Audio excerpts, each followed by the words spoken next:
ક્યાં ગયો તો સવારમાં ખબર નથી પડતી ઘરમાં કામ હોય એમ બે શાંતિથી હવે મને પૂછ્યા વગર ક્યાંય બહાર કેમ એક ફેવરીને ફળાવવા આવશે બે શાંતિથી પપ્પા પણ હું તો પણ નહીં ક્યાં કરે ચૂપ બે શાંતિથી કીધું ને એકવાર જોઈશ હે શું બોલ્યું બોલી કે તો ભણવાનું કહું પાછું ભણવાનું ચાલે થોડી એ તો એક જ જગ્યાએ હોય ને હોશિયારી ન કર શાંતિથી કે શાંતિથી કેમ કહું હા એ પૂછવા જેવું નથી સારું ચાલે છે ખાલી એક વિષયમાં ફેલ થયો સારું હાલો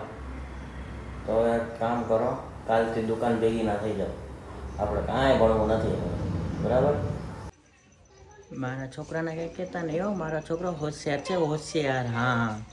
હા મને હતો જ કે અત્યાર સુધી બોલી કેમ નહીં પપ્પા હવે હું ધ્યાન રાખીશ મારા ભણીને ડૉક્ટર બનવું ત્યાં ડૉક્ટર હવે ડૉક્ટરે તને તાવની ગોળી લખી દીધી હોય તાવની ગોળી લેવાને બદલે તું વેસેલિન લઈ આવસ એમાં તારે પાછું ડૉક્ટર બનવું છે જ્યાં જ્યાં ડૉક્ટર હું બનવાનું હતું એ તો પપ્પા માણસથી જ ભૂલ થાય ને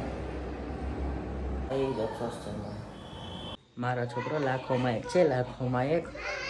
કામો મારા દુકાને મોડું થાય એક મોટી પાર્ટી આવવાની છે મોટો ઓર્ડર છે જામું જલ્દી પપ્પા એ તો ગયો દુકાન કેવી હાલે આપણે આ છેલ્લી વાર હવે ફેલ થયો ને એટલે સીધો દુકાન હવે કાંઈ તારું સાંભળીશ નહીં આ છેલ્લી વાર ટ્રાય કરી લે હવે હાય હાય ભૂકી તો ભૂલાઈ ગઈ હવે કેમ ચા બનાવું જવા દે બહારથી પી લઈશ 1 year later. પપ્પા હું પાસ થઈ ગયો કેટલા ટકા આવ્યો 35%. હું તો ડૉક્ટર બનવાનો મને ખબર જ હતી 5 થોડીમાં કાંઈ ભેગું ન થાય આવો તોરા કાલથી સીધો દુકાને એવી મોટી ડૉક્ટર બનવાવાળી બસ કીધું ને હવે કાલથી દુકાને હાથ પૂરી खत्म bye bye tata goodbye गया